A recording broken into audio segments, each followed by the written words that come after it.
Welcome. Welcome to this session. My name is Julie Arts. I know some of you, but I might be new to others. So I'm part of the Prairie Center and I'll be hosting this session. This session, Musical Borrowing, Theft or Tribute with Donna Coleman. And we're very happy. It's the third in a series of 5. And we're very excited. I know that Zoom is probably very familiar to most of you, but just to remind us, we ask you to stay muted if possible during the session because we'll be listening to music. That is the exciting part about this session. Donna will not only allow us to hear music, but will play music. And so it helps for the audio quality if we're all muted. There will be a lot of space for interaction, and sometimes it might be that you can just unmute and come in, and other times we ask you to raise hand, but Donna will just guide the process as we go along. And then there is the chat, and chat you can use to introduce yourself right now as you come in, but also if it is distracting to you, then just don't use the chat and just be very, very present with the music and with Donna. I sometimes feel it's too much and sometimes I love participating. So just feel how you want to be present in this session. And the session will be recorded and the recording will be shared afterwards because there are many people that signed up from Australia, but it's middle of the night. Some of them were so brave to get up, and really lots of respect for you. And others will watch the recording as it will go out in a couple of days as usual. And so welcome, Donna. It's an honor to be hosting this session. And I'm very much looking forward because I think it's a very intriguing question that you are putting into the middle about theft or tribute and this notion of originality versus plagiarism. And yeah, I'm looking forward to listen and enjoy your music, but also to dive into that conversation, which is very intriguing. Thank you. Over And to you, welcome Donna. to everyone. And I have to make a very special welcome to my very wonderful, beautiful friend, Sandra Bierza, who is actually up at 4 o'clock in the morning in Melbourne, Australia. Mwah, thank you. That's wonderful. But to everyone that's either in my time zone or Italy or wherever you are, thank you so much. Now, Julie, you have the PowerPoint. Do you have the slides? Are we Yes. able to maybe just to get started, because I'd like to just maybe quickly go through the first couple of slides, which I've got here. Perfect. Um, yeah, so I mean, So Eleanor will share them now. the first page is just the title page, but then we go to the second page, which is in Australia. It is very we acknowledge the traditional owners of the land on which we live, play, work. And I feel that given that I'm living really right in the heart of the, as I call it here, the deep indigenous history of native New Mexico, I want to acknowledge the ancient Paleo Indians, the Keres and Tanoan speaking peoples who lived right here on the site where my home is. And these people were also raided by the Horse Indian Comanches, who were really a very terrifying group of Native Americans in their time. And I just would also like to share that we have a light dusting of snow here from overnight. Not nearly enough, but I'm a little bit rugged up at the moment because it is a bit chilly this morning here. In any case, next slide, please. I want to acknowledge my dance partner here. This beautiful, beautiful piano, the sound of which you will hear, is something quite extraordinary. This piano is nearly 100 years old. Oh no, it's sorry, it's more than 100 years old, and it was restored by a company that is based in Albuquerque and also Portland, Oregon, piano work. So if you need any, if you're looking to have a piano restored or you want to buy one, these are the people to deal with. And also, I must acknowledge my absolutely most amazing, generous, wonderful piano technician, Douglas Parsons. Again, if you're in the area and you need any kind of piano work done, this is the man to contact. I cannot praise enough the work of this man. He came here on Monday for 3 hours, and when he left, I was in absolute raptures playing this piano. And so if we could please go to the next slide. I really must acknowledge then that within the last few months, a person who perhaps at least as much, if not even more so than my own birth family, Niccolo Antonio Sartori, who was my beloved, extremely respected mentor. And as I wrote, this performance is for him because he's the one that really showed me what music is. And it's really true. I could not have done any of this without him. And then we go to the next slide. Thank you. So now let's get started with the music. And I think I'm going to dispense with some of my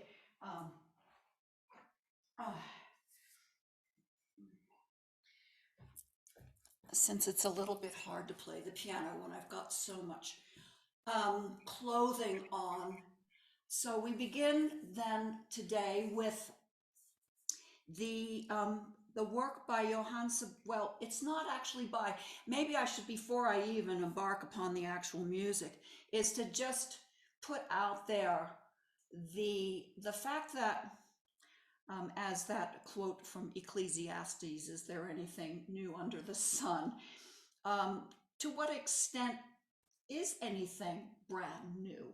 And when it comes to music, all through music history, the tradition of borrowing a tune, a phrase, even a rhythmic idea, the sacred music tradition certainly borrowed a lot from the folk music or the secular tradition, and then as we make our way through the very long and intricate history of the Christian church, we have the borrowing of the idea of intoning the Psalms, which is a very deep part of the Judaic tradition. This was borrowed then by the early Christians and then codified into the so-called Gregorian chant. The Gregorian chant, which then comes from about 800 AD, in that time period.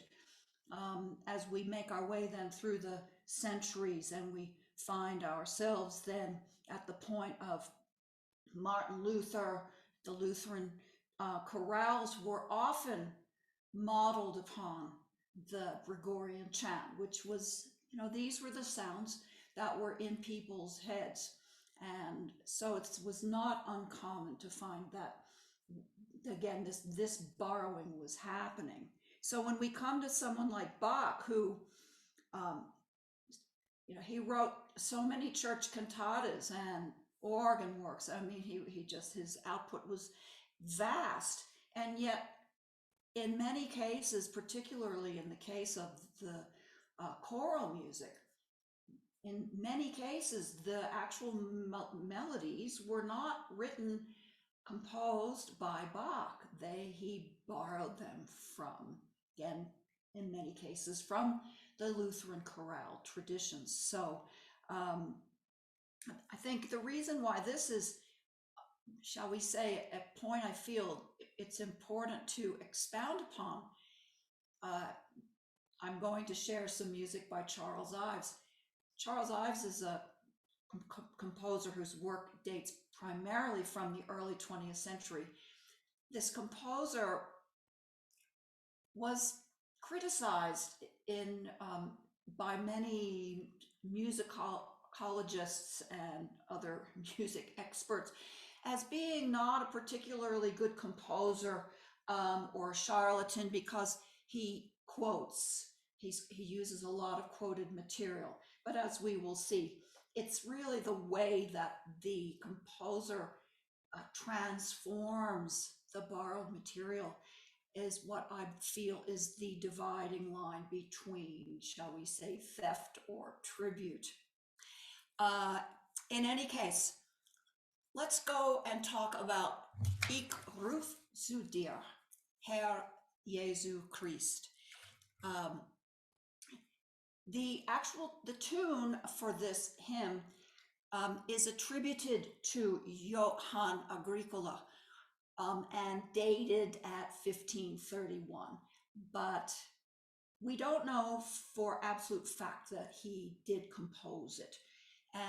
But it is attributed to him. So let's just take that as fact. And I would like to play, because he would have composed the melody. And so the melody is this.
For those of you that don't know German, the title translates to "I cry to thee, Lord Jesus Christ." And I'll read the first line of the lyrics. This is really quite tragic. This Bach borrowed this tune. Again, we don't know for a fact exactly, whether this was the very first time he encountered it or decided to use it in some way. But it is for Trinity Sunday, sorry, the fourth Sunday after Trinity, which is usually in July. And Trinity is the 50th day after Easter.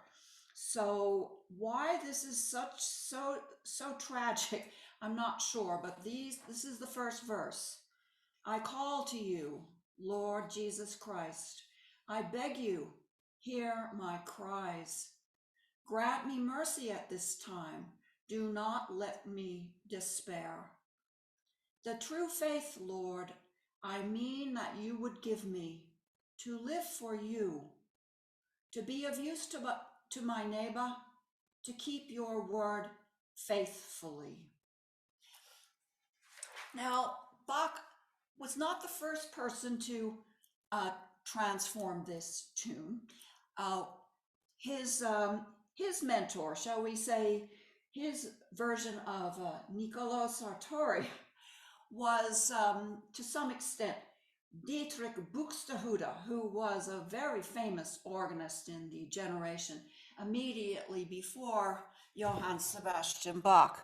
I think we can go to the next slide. And let me just advance too so that I can be on the right page here. Let's see. Yeah.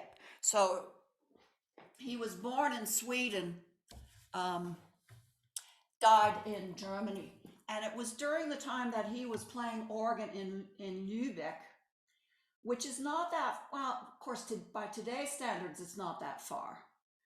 But Bach was actually, he had his first organ job. It's in the late 1600s.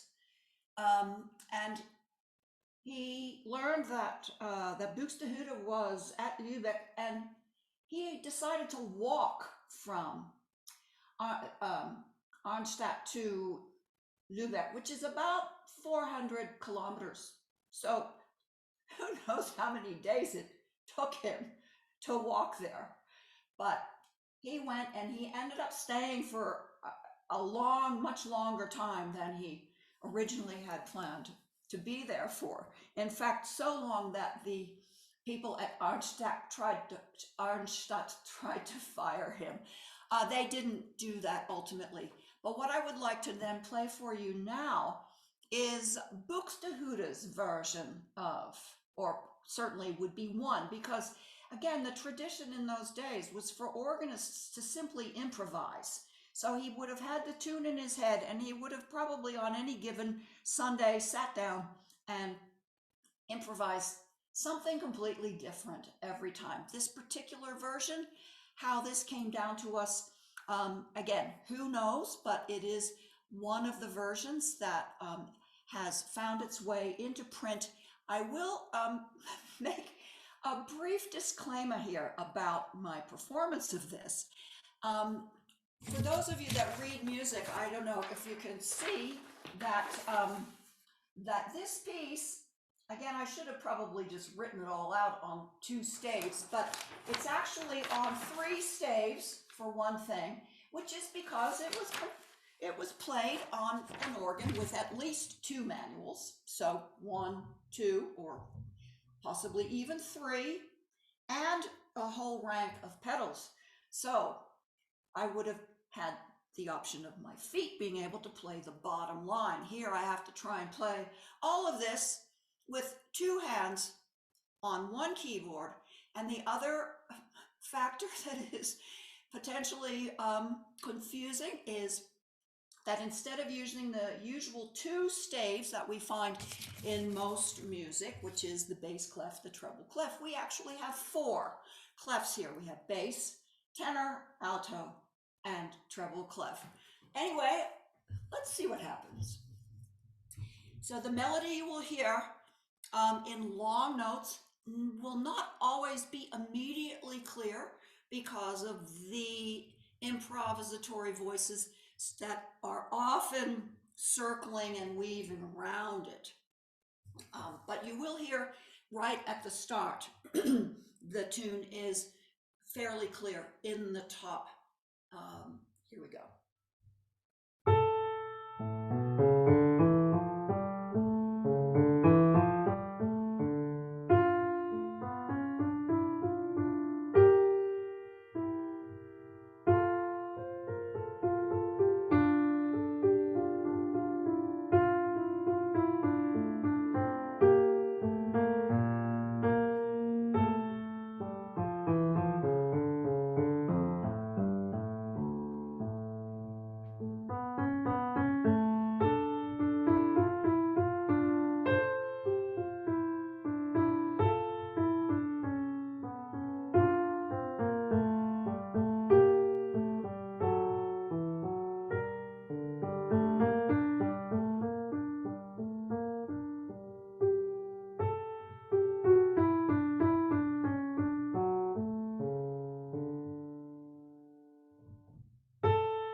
of the tune, it's not always very, very obvious, because he will sometimes, instead of having the tune in the long tone, he will actually play the main note, but then immediately embellish it in some way. So in any case, so this is Buxtehude. And again, we don't know the precise date for this. It would possibly have been somewhere around 1700. Buxtehude died in 1707, so it must have been sometime before that. So now we come to Johann Sebastian Bach, the great master, and he took the tune, and one of the first things that he would do with these tunes would be to turn them into a four-part chorale harmonization. The four-voice texture just became standard. We're talking bass, tenor, alto, soprano. And think barbershop quartet, think string quartet, think quartets is like the number 4. We will talk about that at greater length at webinar number 4. But let me play for you how Bach set the tune as a 4-part chorale texture, because this is then the point of departure for his other settings.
He created a couple of versions of this, 2 church cantatas. Again, that we could go to that slide, Julie, which is, let's see. Yeah, that would be the very next slide that shows the BWV 185, 177. And then there is this version, which is, we don't have a BWV number for it, which means that it was published posthumously after his death, although again, that's, the whole notion of publication, even in Bach's lifetime, is another matter. But I will just play then this version, which is in a different key, but again, just to give you an idea of the range of inventiveness of these composers and the way they would take the original tune and really transform it.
he created a whole series of improvisations upon various chorale tunes.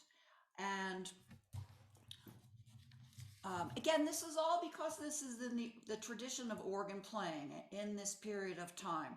The church organists, they were very skilled improvisers. In fact, that's what they did. They were improvisers first and composers second. And again, that's topic for webinar 5. So, stay tuned. The point being that most likely Bach never did the same thing twice. And however, for a set of pieces that he did, again, write down, because he wanted to publish them, he had his however many children at home busy copying out music for him. That was his publishing house. And of course, he was wanting to make money from the sale of his scores and manuscripts. Although, again, another story about Bach is that his music did fall into relative obscurity for a fair while after his death. But again, getting back on topic here is this Orgelbuchlein, the little organ book. And for the little organ book, he created what I consider to be about the most sublime version ever of this particular tune. I don't see how it could ever be improved upon. This takes us back to the key of F minor, which I transcribed the chorale into F minor with the idea that you'd be able to hear more directly the connection between his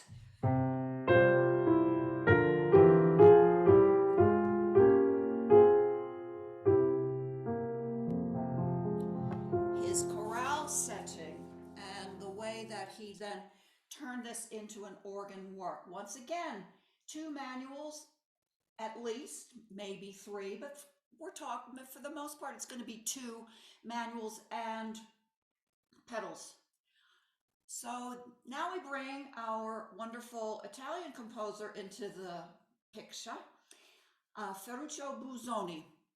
And Busoni in 1897, he had long been very much associated and connected with the music of Bach. He had done many settings, some transcriptions, and so he found these pieces in the Orgelbuchlein and decided he wanted to turn them into pieces that could be played on the solo piano. So just give me 1 second while I find I should have that right here in front of me. I don't know why I didn't put it here.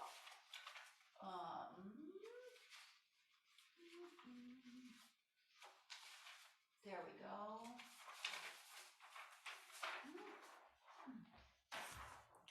So the Orgelbuchlein version, once again, looks like this. You can see that we have 3 lines of music. And so this line down here, would be played with the feet on the pedal board. And then this voice, which I call the River of Tears, this voice would have been played on one manual that would have been set with a fairly quiet kind of viola-like tone quality. And then the top line would be the melody, which would have been played in a different color.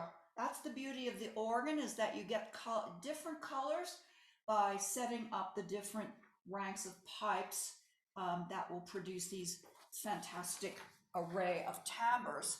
Of course, now I have to do all of this with 10 fingers and 88 keys. So here's the beautiful Ich ruf zu dir, as transcribed for solo piano from the Orgelbuchlein by Ferruccio Busoni.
I cry to thee. And the heartbeat with that pulsing, just all throughout. I I don't know if there's ever been anything more beautiful done to that melody. So now that we've come to Busoni, and I mean, I don't know whether we want to open discussion at this point. I mean, we could do that. Keep an eye on the time. Yes, if you know, Eleanor and Julie, what do you reckon? I think it's a nice idea, Donna. Yeah. Okay, good. All right. And how would you like to do? Can we just invite people to raise their Yes. hand and bring in? Yes, please. Great. And do you have a specific question in the middle, or what are you inviting? Whatever question, comment. Yeah, I don't mind. I mean, but also if people don't want to say anything, that's fine too. Okay, well, let's create a space. I think it's a beautiful idea. So who would like to come in with an experience, an insight? And so if you click on reactions, you can raise your hand digitally. Those of you, if your camera on, you can just wave. I can see that. And also feel free to put some comments in the chat if that feels more comfortable. Anyone who would like to share? Yeah, Jenny? Donna, Hi, that Jenny. was just so exquisite. I really thank you. I mean, not only for the journey of how that beautiful melody um, evolved. I mean, extraordinary. But I loved your performance of the Busoni, and thank you for doing this for all of us all over the world. And that's all I have right now. Thank you. Thank you. Thank you. Thank you, Jenny. Anyone else? Yeah, David? Hi. I know that I've heard that piece before, and it's a beautiful piece, and it's really amazing how Busoni expands the music from a thread, from a small thread into these big things that big pieces that cover the whole keyboard like that. And I just wanted to mention that I spent many nights in college listening to Michelangelo performing the chaconne, which in the dark, you know, where this they took the Bach chaconne for solo violin, expanded into a massive, you know, humongous thick piece for piano.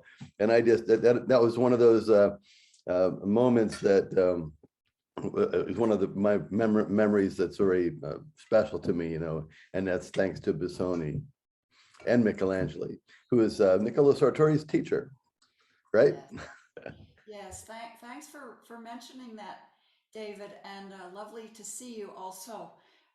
Yes, David studied also with Niccolo Sartori, and Niccolo was, as you may have noticed in this slide earlier, he was born in Asiago, so he's Italian by birth, and he did study with Michelangelo. And Michelangelo also recorded this very chorale prelude that I just played, along with two other ones, which you may have heard me play on other webinars.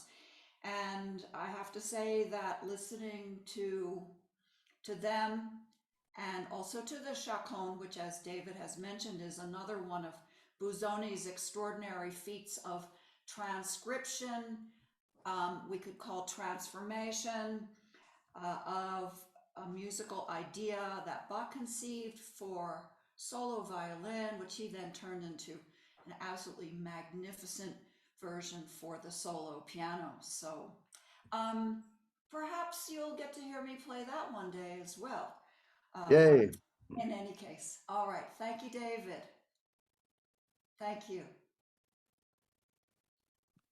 Thank you. Thanks for the beautiful performance. You're welcome. Is there anyone else? Mhm. Well, I must say I'm truly enjoying your stories, Donna. You're a good storyteller. It's wonderful. next to an amazing pianist, of course. Well, music is story. When I Yes. talk a lot with my students about, because often students, I mean, that if they haven't worked with me for very long or, come to me for the first time, when I start talking about music, the character of the music, the personality of the music, the story that the music is sharing, um, sometimes they seem a bit mystified by that, because I think there's this tendency to think of music as something maybe more mechanical and it's all about the notes on the page. But really, as we talked about in webinar number 1, it's really all about how do we interpret these what may initially appear visually as something very mechanical, even code. How do we interpret this? And then what are the tools that we use then to transform as performers?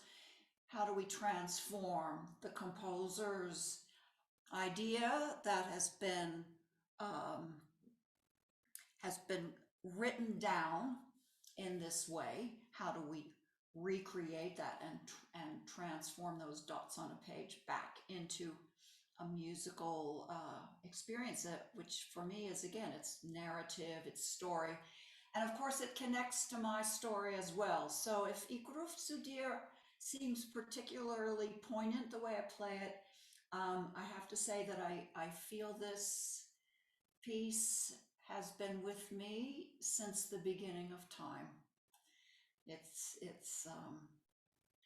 It's part of who I am. Ah, wow, that's powerful. We have one more person raising their hand. Matthew, please bring in your voice. Hello, Yes, thank Matthew. you very much. I want to thank Dr. Coleman for this wonderful presentation. This is very thought-provoking and beautiful, beautiful music. Thank you. But I also had a little question.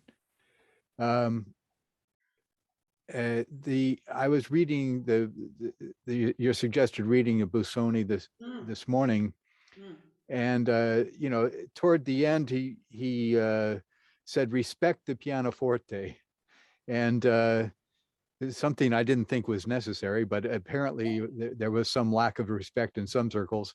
I'm not a pianist myself, but I certainly do respect the piano. In any case, he talks about the pedal and the importance of the pedal, and how the effects of the pedal are unexhausted, he says, and experimenting with the pedal is something he recommends. Well, in the 100 years or so that has passed since he wrote this, I assume a lot of experimentation of the pedal is taking place. But I just wonder, is there anything, as a non-pianist, I would be interested in knowing, you know, if there were any particular pedal techniques that you used on that last piece of the Sony transcription. Only about 8 billion. Because Right. again, this is where my students and at least one of my beloved students is in the webinar, so she'll be rocking on this part of the commentary. The pedal, in my opinion, is possibly the most important uh, part of the instrument. I mean, of course, yes, hammers, strings, all of that. But if you don't know how to pedal properly, or you don't have that clarity of sound and clarity of intention for what you want the sound to be, and you have not the awareness of the impact of the pedal upon that sound, then it's not going to come off so beautifully, in my opinion. The pedal, then, okay, so we have so here, if these are the strings, okay, what we have are these felt dampers that lay down on top of the strings, and then the pedal has a rod that is attached to the whole damper rail. Again, maybe this is a topic for another webinar. I can actually open up the piano, move show you the insides of it. Right now, it's a little impractical to try and do that. But the raising and lowering of these dampers and the effects that you can achieve, because I think that you know, for a lot of pianists, it's just pedal is down, pedal is up, down, up, down, up. But what is really the most beautiful aspect of the damping system is the fact that these dampers are, for the most part, certainly in the middle register, they are wedge shaped. So that means that they actually fit down in between the strings. So if I push the pedal all the way to the floor, the dampers go zip all the way up. Strings are all vibrating. Overtone series webinar number 4. I'm getting a little bit, you know, giving advanced preview of what's coming up. But the overtone series, if I play this, let's just go to this F, which is, you know, the keynote of the piece I just played. If I play that F and I have the damper pedal all the way to the floor, every F and every overtone of F is vibrating in the instrument. And it can get pretty cloudy, it can get muddy, it can get overwhelming. And so this is where using the pedal in a very, very, very particularly subtle way, that I'm not necessarily going to move it all the way out of the strings. So I'm going to get that bit of ambience, but I'm not going to get soaking wet. So again, it's like, you know, I'll have to set this up another time, that you can see the way my foot is moving. It's like it's barely moving on the pedal. It's about like this. It's just, you know, it's as if I were just doing this to the pedal, barely moving through the surface, because that will, if the piano, and again, Douglas Parsons, thank you, the regulation of the mechanism, if it is perfect, then the tiniest, almost breath of a movement from my foot will give me what I'm talking about. So for instance, here's an example of, if I play that, there's no pedal there. So I'm hearing only the fundamentals and the overtones for those 5 sounds, which is reasonably clean, but even so, you know, if you have a very sensitive ear, it probably does not transmit through the recorder, but you would still hear this interplay of harmonics. If I push the pedal all the way to the floor, again, I don't know if it'll pick it up. You can hear that there's like, woo! It's like circling, floating around. It fills up the room. Then I go back to this. So now but let me show you what will happen if I take you through the levels of pedal subtlety. So if I play this with no pedal, and then I start very gradually, you can hear that there's some ambience hanging on, but there's still that articulation of the sound, which is very specific. And then if I go a little further,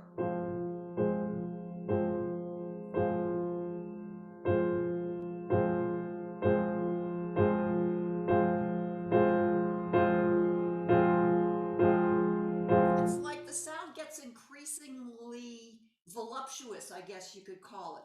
But I prefer, again, for this chorale prelude, I want the melody to be really clean and singing and rich as a solo voice. So I want a pedal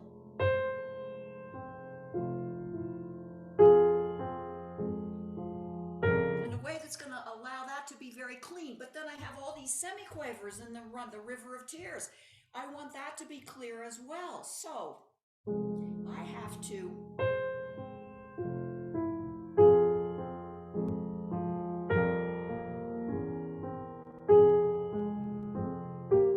at the same time, I have to create a sense of connectedness in these bass notes, the heartbeat, because on the pedal of the organ, you know, I would be able to just pedal them very legato, very smooth. So anyway, I mean, maybe you know, again, as you can tell, that I can go on and on and on about this, but maybe does that kind of at least partly answer your Oh, question? thank you. Yes, that's very clear. And I think it also will show to everyone that it isn't just about what my hands are doing here. You know, my feet, even though they're not playing the organ pedal board, they are actually contributing a very, very great deal to the ambient sound and the texture of the music that I'm playing. And so, and I would also like to say that often, you know, there are three pedals on the piano. As again, you know, with Busoni, because Busoni does use the middle pedal. It's called the pedale tonale. This is often referred to incorrectly as the sostenuto pedal. It's not. It's the pedale tonale, which does this really amazing thing. For instance, if I wanted to play this F down here, and I wanted only that sound to be sustained,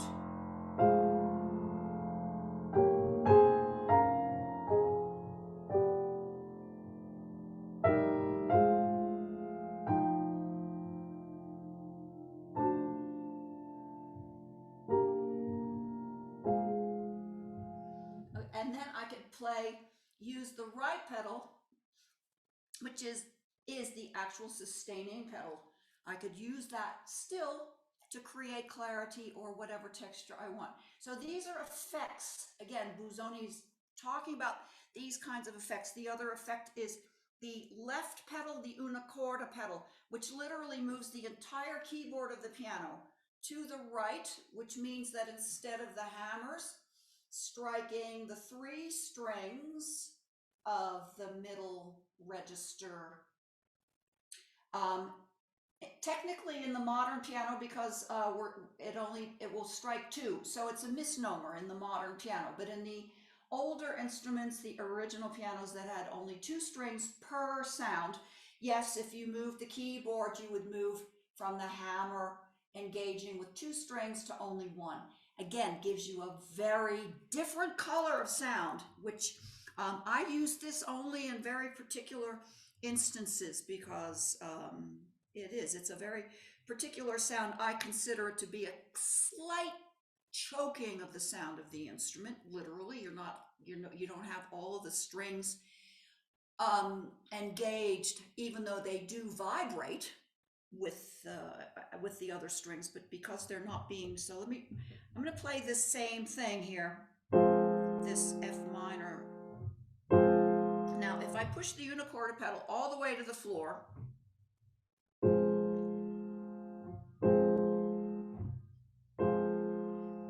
it's very subtle, and also partly because, again, Douglas, he voiced my piano yesterday, which means that I'm not getting quite the same degree of change of color. It takes a little while for the hammers to start developing a few grooves that actually allows the sound of the una corda effect to be more prominent. Anyway, as you can see, there's a lot to think about when playing the piano. And thank you so much for asking that question. And thanks for reading. Did you have a bit of the Ives as well? Well, the Ives I had read many years ago, and so yeah, it didn't take as much time. The Busoni, I did not know that reading. So thank you. That was really interesting. You're welcome, and thank you again. So do we have any other questions? Because I see that we are now kind of coming up on the well, we're on the hour, and I probably have at least another hour's worth of music to play for you. So maybe we should. Maybe we move on. Do you think we should move on? But you know what? I see no other hands up, so Let me have 2 minutes break before we continue. I'll be right I think back. that's a great idea. Maybe all of us can have a little stretch, a little movement, and then in 2 minutes we'll move on.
Are you ready to move on, Donna? Yes, thank you. Thank you, Julie. So I Anyway, can actually- what I might do, because we won't have time for me to really thoroughly go through all of the Busoni Indianisches Tagebuch. I will only maybe play two of them, but I still would like to give you the background story for these wonderful pieces. Once again, we are talking about Ferruccio Busoni, the really great Italian composer. There's a lot of correspondences between Busoni and Charles Ives, not the least of which are the sort of philosophical treatises that I have indicated in the as possible background reading. But never mind. I just will quickly go through this timeline. So maybe could we advance to that page? I just feel like it's important. Again, this partly because, me, I'm one of my many interests. I wouldn't even say that it's outside of music, because for me, everything is music. Archaeology. Let's go ahead to the next one. Because yeah, can we move, yeah, timeline. Um, and of course, living here in New Mexico, as I said earlier, in the heart of the deep indigenous history of Native American peoples, I just think it's worth taking that little journey back in time to 1540, which is when the first Spaniards came into this part of the country in search of gold. And of course, the Native Americans had lived here for thousands and thousands of years. In fact, we don't even know for sure how many thousands, but it was a lot of thousands. And the Spanish, they didn't stick around long because they didn't find any gold, but they did come back about 60 years later, and they established a settlement. And the Okewingate Pueblo is not far from here. I've actually been there. So then we fast forward to 1803, because really the frontier of the United States up to that point was the Mississippi River. From 1803 onward, then began this massive westward expansion, fueled by the gold rush and then the Transcontinental Railroad, which pretty much spelled the end of the Native American way of life, because in the process of moving westward, really the annihilation of the Native American peoples was a mission on the part of the United States government. Treaties or no treaties, they absolutely butchered right down to the last hoof practically every bison that roamed the plains, and that of course was the main source of food, or one of the main sources of food for the Native Americans. Then of course we have the various terrible battles that ensued between the Native Americans and the US Cavalry, 1874 Red River War. And of course, by this time, Busoni was, he was a boy. Charles Ives was born in that year.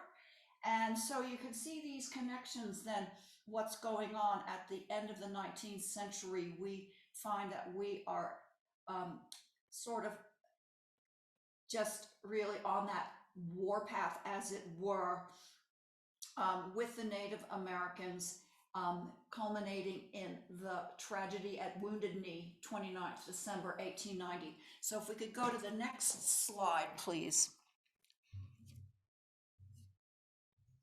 So this is then where we talk specifically now about the events that then led to the creation by Ferruccio Busoni, an Italian, of Native American music. It's like, how did this come to pass? Well, this is where this very interesting young woman named Natalie Curtis comes into the picture. She was born in New York City. She wanted to be a concert pianist, and she practiced. I mean, endless practicing which was, really what needed to happen, and it's still what needs to happen if you're going to be a concert pianist. I just mentioned here also, maybe this should be on the previous page, about the Code of Indian Offenses, 1883.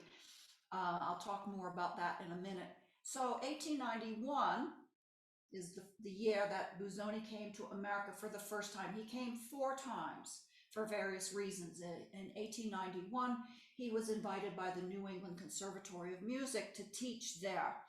Well, he didn't particularly like being there. He didn't enjoy his work there, so he left and he went to New York. So then he came into contact with Natalie Curtis there. She had been studying with Arthur Freedham, but she learned that Busoni was in the city, and she knew the importance of this man as a composer, pianist, and she decided she was going to seek him out for some lessons. So there we have the point of contact, 1893. But Busoni went back to Germany, and Curtis, within the next couple of years, decided that concert piano life was not for her.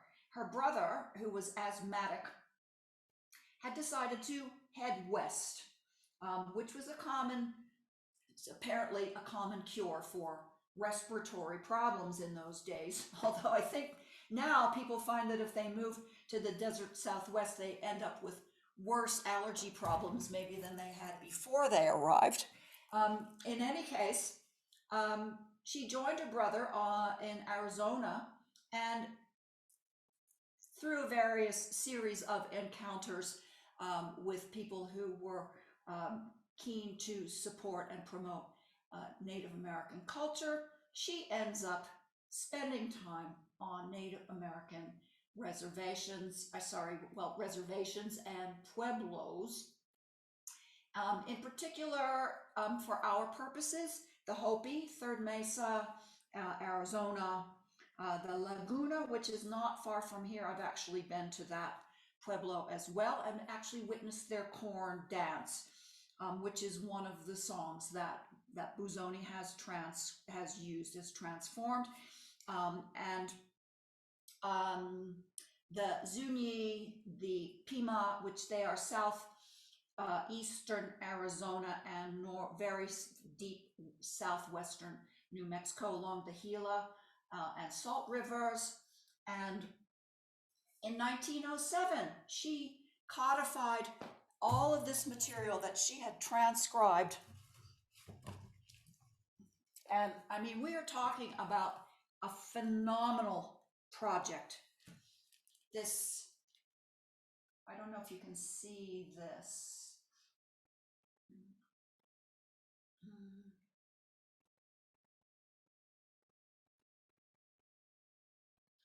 Yeah.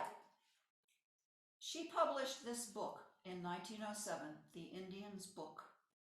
And as you can see, she has hand notated, hand transcribed hundreds of tunes that she, either sitting there with the paper and the pencil and just by ear transcribing, although she did also use the Edison wax cylinder. And this was the same device that then was eventually used by Bela Bartok to record the folk music of Eastern Europe, along with Zoltan Kodaly. This is also turn of the 20th century, very interesting time in music history, so much going on.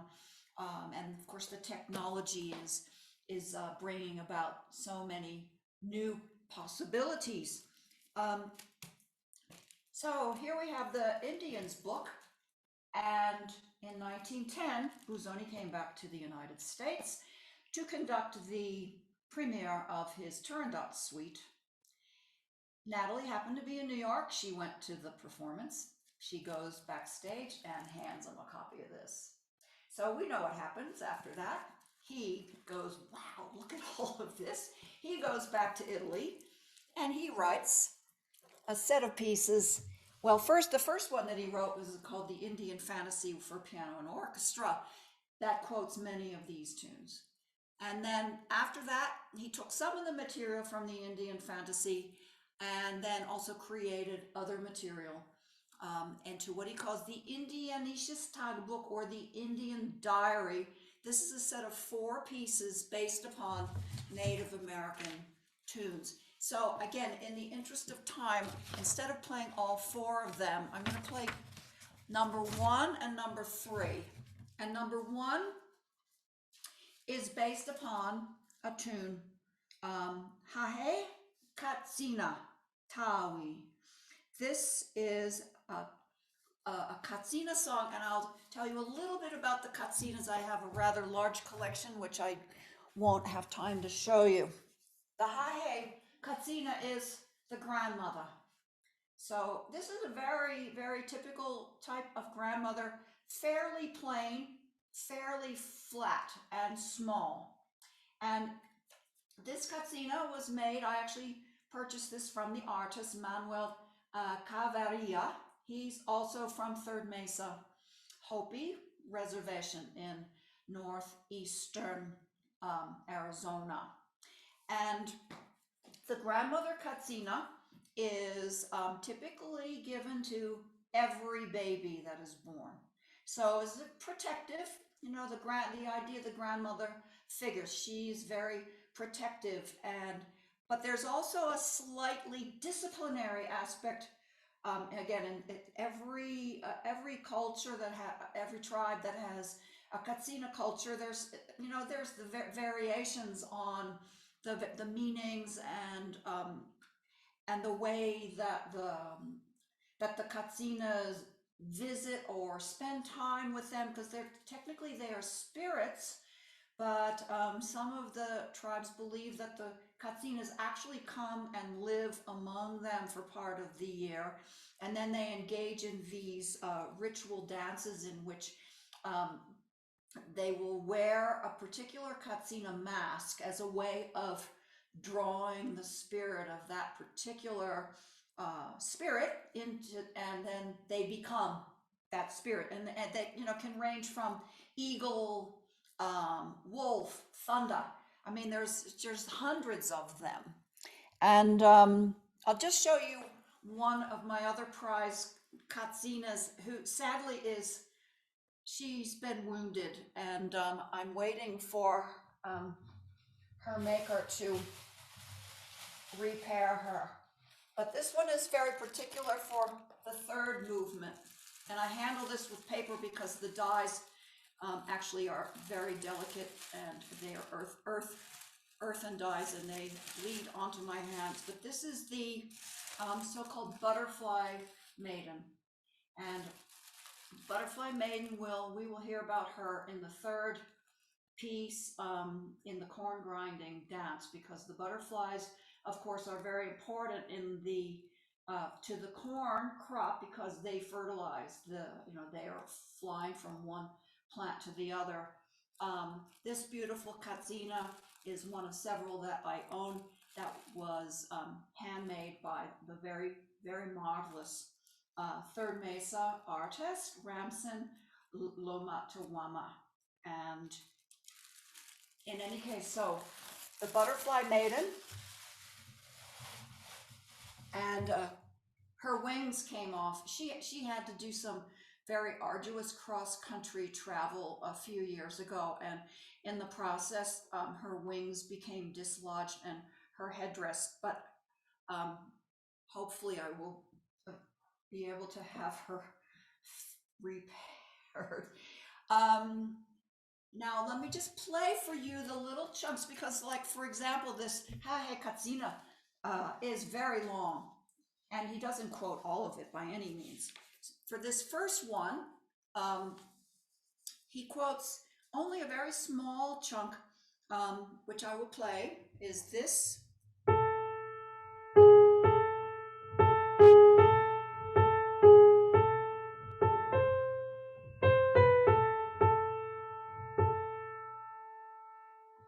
And then there's another little bit fragment that comes just a little bit later, which is this bit.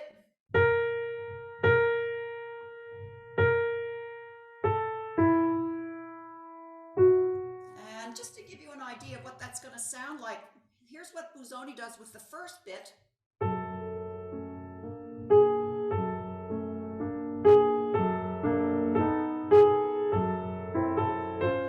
then the second bit that I played for you, we hear a little bit further in.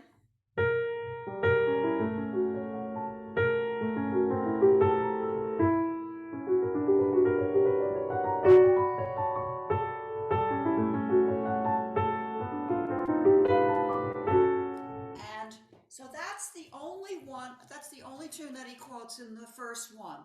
The third one that I'm going to play is, he actually uses two of the tunes, and they're different ones. So for sorry, let me just, so I don't tell you the wrong thing. Well, I mean, we don't have to go to the slide if you don't. If you want to go to the next slide, Julie, it's just, again, gives the movement titles. The third one uses the two tunes. One is the Pima Bluebird song, which again, this Bluebird song is really quite tragic, because this particular song is, the bluebird is a lament. The bluebird has lost his song. I mean, and can you imagine anything more sad? I'll just put a little aside in here about that there is a species of bird in Australia that I'm familiar with, and I can't remember off the top of my head which one it actually is, but apparently ornithologists studying this particular bird are finding that this species of bird is actually losing its song. The tragedy of that, I just can't even begin to describe how sad that just seems. But the bluebird song, all right, I gotta get through here to that one. Okay, so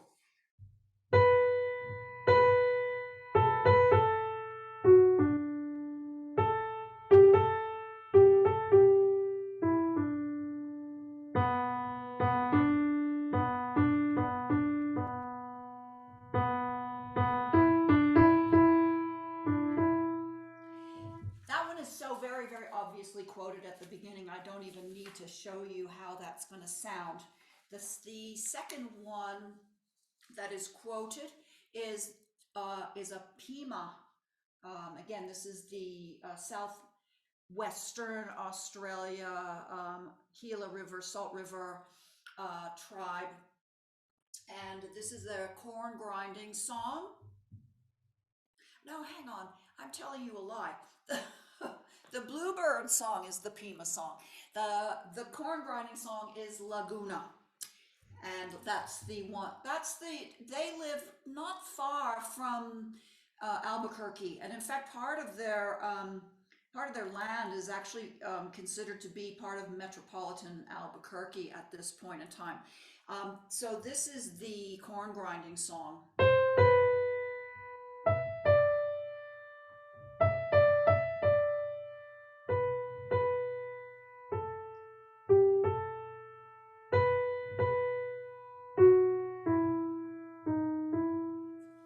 It's so beautiful the way he sets it. It's like, I don't know whether the arpeggiation that he sets up in the left hand is, I don't know, is like his image of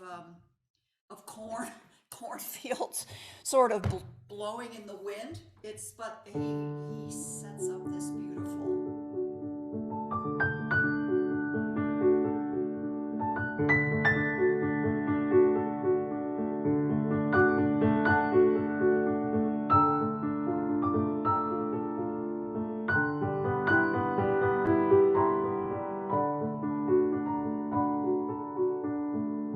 So we hear the bluebird song at the start, the corn grinding song in the middle, and then he returns and finishes with the bluebird song. So I will play these two wonderful pieces for you now. The Allegro Affettuoso first first page, shall we say, of the Indian Diary, and then number 3, the Andante movement, as with the quota tunes. Ferruccio Busoni.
I continue to find quite extraordinary the fact that these pieces exist, and what an amazing sort of merging of the tributaries of the great river had to take place in order for this beautiful music to make its way into the oral realm. And so now we go to the composer who perhaps more than maybe not any other, but certainly one of the most important composers in my life, Charles Ives. And where is my Charles Ives material? Here we go. All right. So yes, as I mentioned earlier, when I first started doing research about Charles Ives and his music, which was, at a point in time when his music wasn't all that well known yet, he was quite obscure because throughout his lifetime, most people considered his music unplayable, and or in some cases, they would approach it and just say, this is just downright ugly. I don't want anything to do with this. There are many, many stories. Actually, if you're interested in learning more about Charles Ives, sort of from, as we say, from the horse's mouth, his memos are very revealing. In any case, so he was criticized, as I mentioned earlier, for the fact that he used in some cases a great deal of quoted material in his music, but it's like, well, okay, so you don't know about Johann Sebastian Bach and all of his transgressions in the realm of musical borrowing. He not only borrowed from the hymn tune repertory, from folk song, minstrel songs. Later on, there were minstrel shows still traveling the United States at the end of the 19th and into the early 20th century. Again, that's another long story about the minstrels and all that, so I won't go into that. But he also borrowed from literature, and the Concord Sonata, as its title suggests, Concord Mass, it's actually a musical tribute to 4 authors who all lived in Concord for periods of time between 1840 and 1860. And one of those authors was Louisa May Alcott for purposes of this particular movement, the Alcotts. The other movements of the sonata are Emerson, Hawthorne, then third movement, the Alcotts, and final movement is Thoreau, the author of Walden. And some years ago, I created a production of this work that involves readings of excerpts from not only the essays before a sonata that we've already discussed briefly a bit earlier, but also from actual works that were written by these authors. So for the Alcott's movement, which is Ives's musical adaptation or musical idea, or turned into music, his idea of the peaceful family life of the Alcott family at Orchard House in Concord. And so this is drawn from his essays before Sonata. Gives you a little taste of him as a philosopher and as an author. Very poetic. All around you, under the Concord sky, there still floats the influence of that human faith melody, transcendent and sentimental enough for the enthusiast or the cynic respectively, reflecting an innate hope, a common interest in common things and common men, a tune the Concord bards are ever playing while they pound away at the immensities with a Beethoven-like sublimity and with, may we say, a vehemence and perseverance.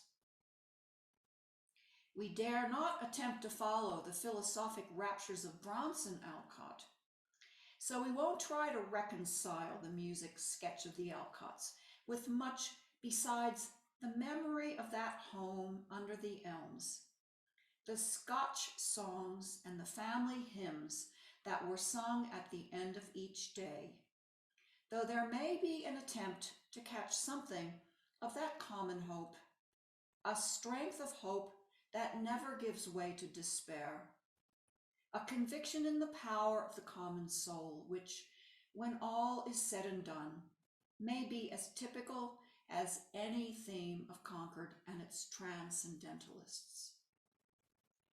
And then this brief excerpt from Little Women by Louisa May Alcott. They all drew to the fire, Mother in the big chair with Beth at her feet, Meg and Amy perched on either arm of the chair, and Joe leaning on the back. Mrs. March broke the silence by saying in her cheery voice, "Do you remember how you used to play Pilgrim's Progress when you were little things?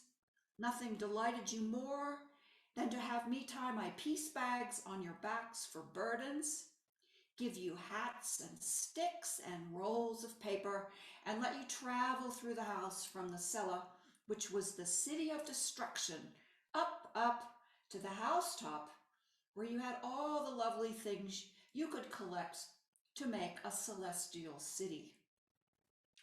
At 9, they stopped work and sang, as usual, before they went to bed.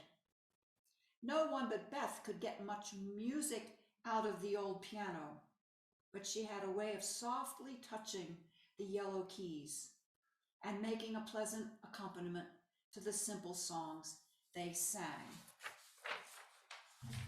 So Ives mentions the Human Faith Melody, and this is a tune of his own invention.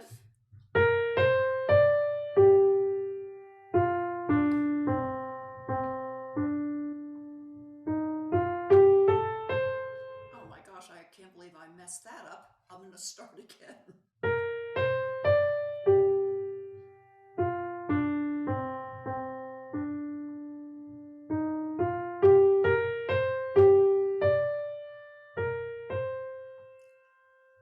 Now, Ives did compose this tune. You know, he wasn't just borrowing. He didn't borrow everything. The man was extremely imaginative and very original, and he used quoted material as a sort of maybe a foundation in his imagination, but inevitably he would transform the material, often in ways that were not very recognizable, at least not immediately. One of the hymns that almost certainly was being sung by Beth and her. Hang on, what am I doing here? I may be telling you incorrectly. Is this tune called Bethany.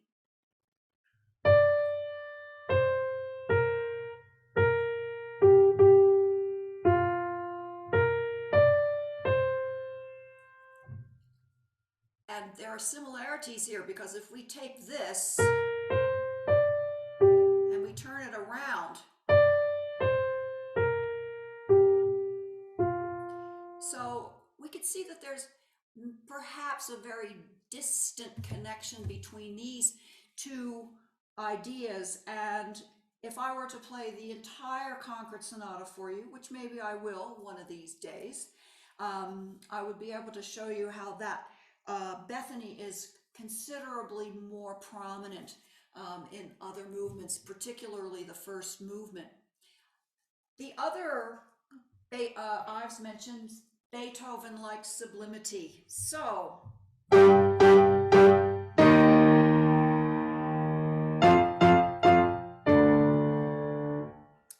Beethoven's Fifth Symphony was very, very popular in the United States in the middle of the 19th century and beyond. And in fact, the Transcendentalists adopted that particular four-note motivic idea that's came to be known as the fate knocking motive, as a sort of rallying cry theme song. So we hear Ives also is quite besotted with this motivic idea, but this idea did not just inspire Bach. Other people picked up on this idea, and H.C. Zeuner, who was a hymn writer, created Ye Christian Heralds.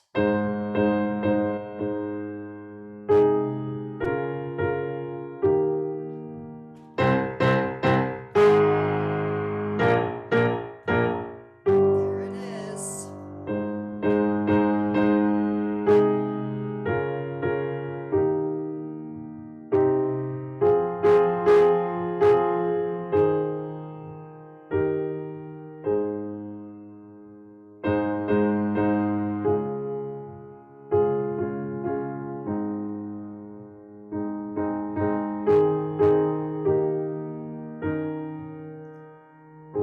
I'm playing all of that for you because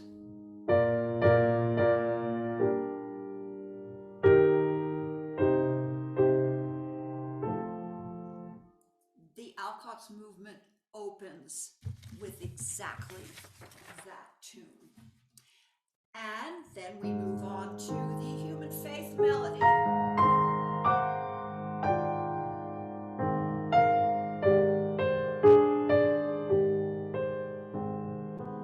Now, here we go. Here we come into one of Ives's well-known innovations, or maybe he wasn't the originator of it, but he likes to use what we call bitonality. We have in the bass, again, for those of you that know about harmony, A flat major. And this is actually depicts, and this is again reminiscent of Ives's years at Yale. This is apparently a reference to the upperclassmen sitting on the fence, the Yale fence, and one of the professors is expostulating. And meanwhile, they're sitting there going,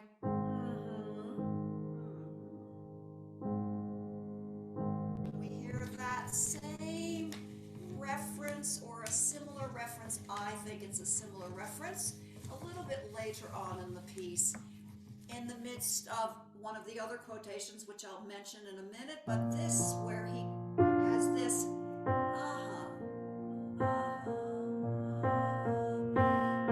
the context of the minstrel song.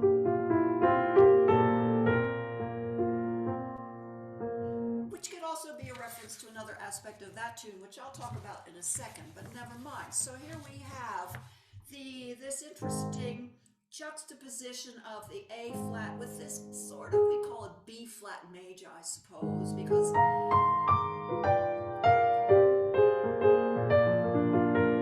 it's like, it's because of the dissonance, we can't really pin it down. Then, of course, the Beethoven-like sublimity.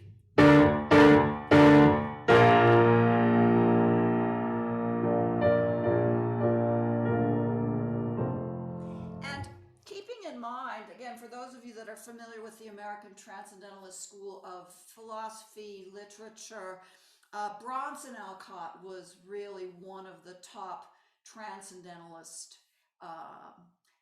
shall we say, thinkers. I mean, he did write, we don't actually, what we have are his memos, which is voluminous and very interesting to read his memos. But apparently he was mainly a talker. And he had a school, actually. If you go to Concord, Massachusetts, the Orchard House is still there as it was. You can take a tour, and behind the house is the school, or one of the schools that Bronson Alcott created. And of course, we could sort of imagine that this is a sort of, the professor becoming quite heated in expressing himself. And so the first half of the piece proceeds with mainly on that material. Then we have a little dissolution field where I like to improvise a little bit on some of the tunes.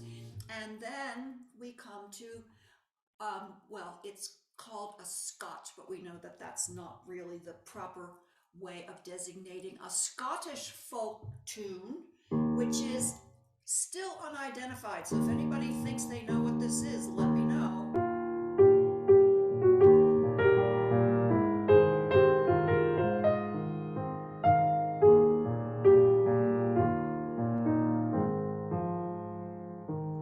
And then here we come to another one of the interesting tidbits of quoted material.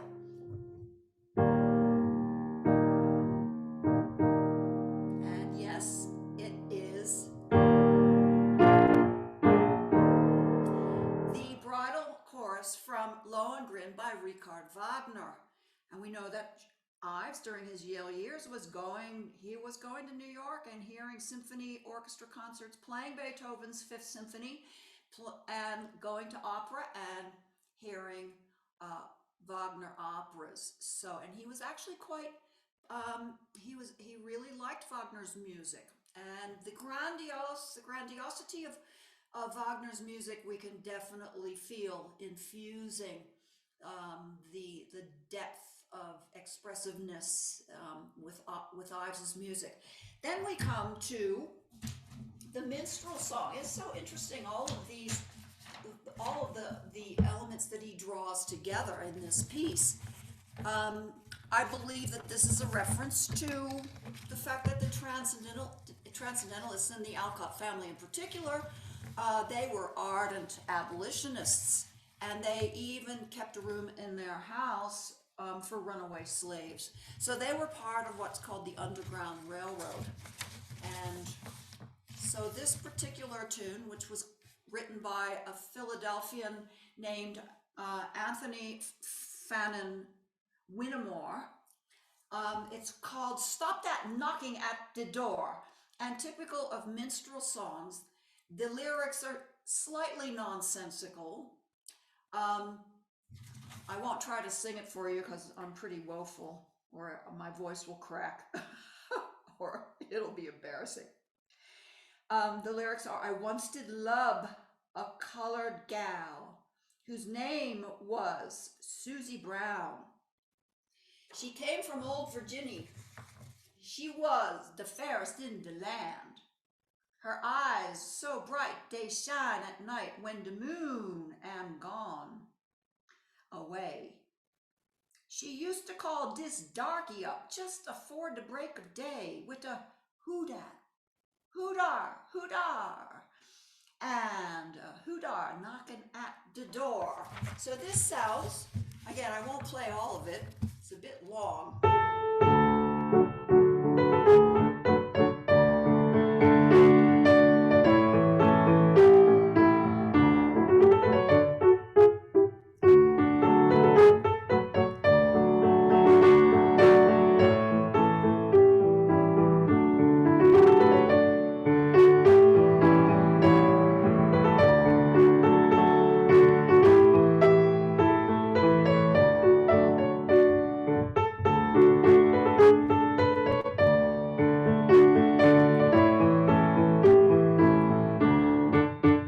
Hear the hoo-dah.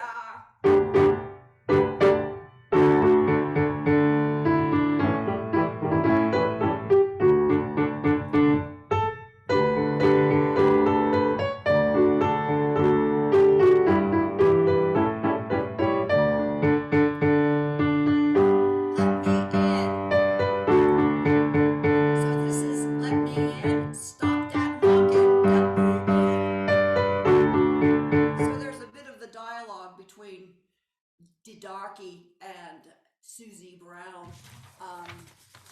And frankly, I'm not sure who wants to get in. As again, this is where the lyrics are a little bit vague. We're not sure if it's Susie Brown that's knocking at the door trying to get in. But never mind. Point is that he's using this fun minstrel tune in the context of this piece. And of course, then we return to human faith and Beethoven. And so this movement is just such an incredible and amazing example of the way a composer will use quoted material, I think, as a way of reminiscing, certainly nostalgia, perhaps making some kind of political point, even with the abolition or the slavery, the minstrel, the idea of the minstrels, and of course the Beethoven and the sort of philosophical weight that he brings into it by referencing that particular piece, the fate knocking motive, that whole idea. But also for me, Ives was a very, very sentimental man, and memory of the past was very important and very dear and very precious to him. And I've always felt that the quotations that in his music are, for him, this way of reaching into the depths of his memory and just being in a different time and a different place, which maybe for him was somehow or other,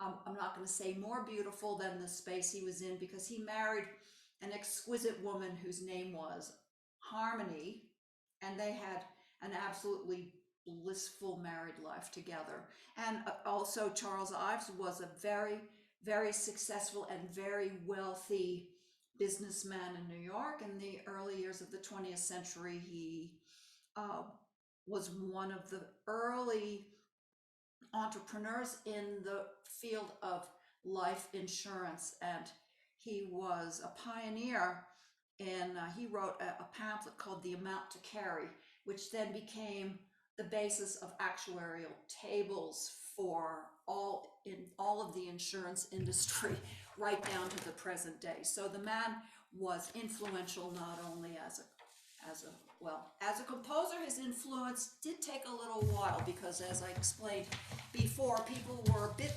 slow to catch on to just how amazing and rich and beautiful this music is, because there's the dissonant elements. I better start playing, because I see that we are now coming up on 5. This is about 8 minutes. So I hope that, you can hang out until a little bit after the hour and hear this fabulous piece by Charles Ives, the Alcotts from the Concord Sonata.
theft or tribute?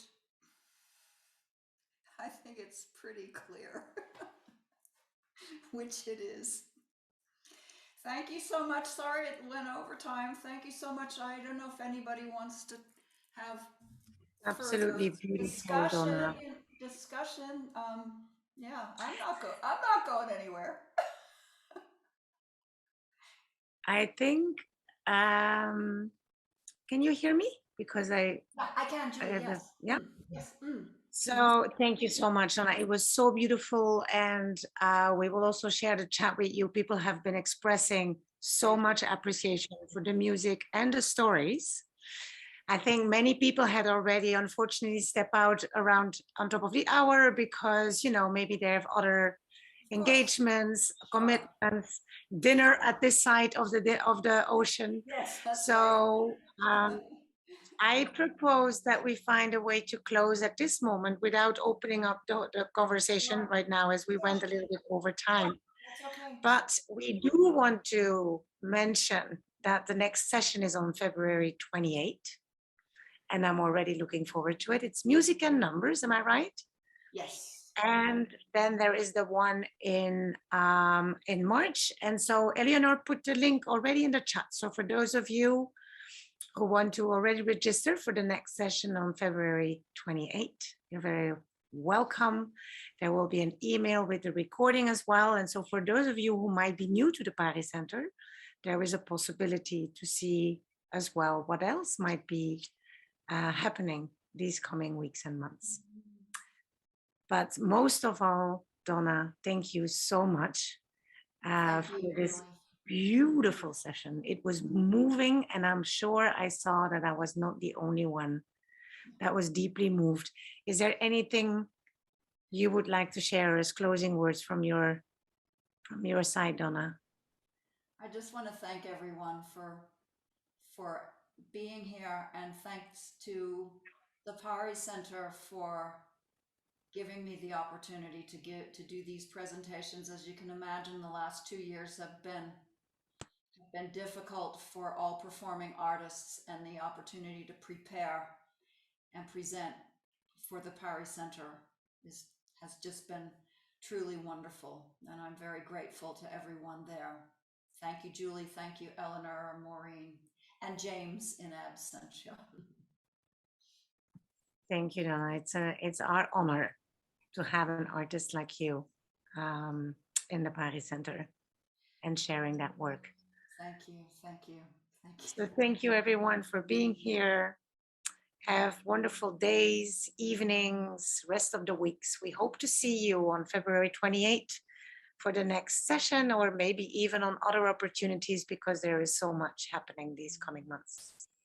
Thank you very much. And you can expect an email from us with the recording very soon.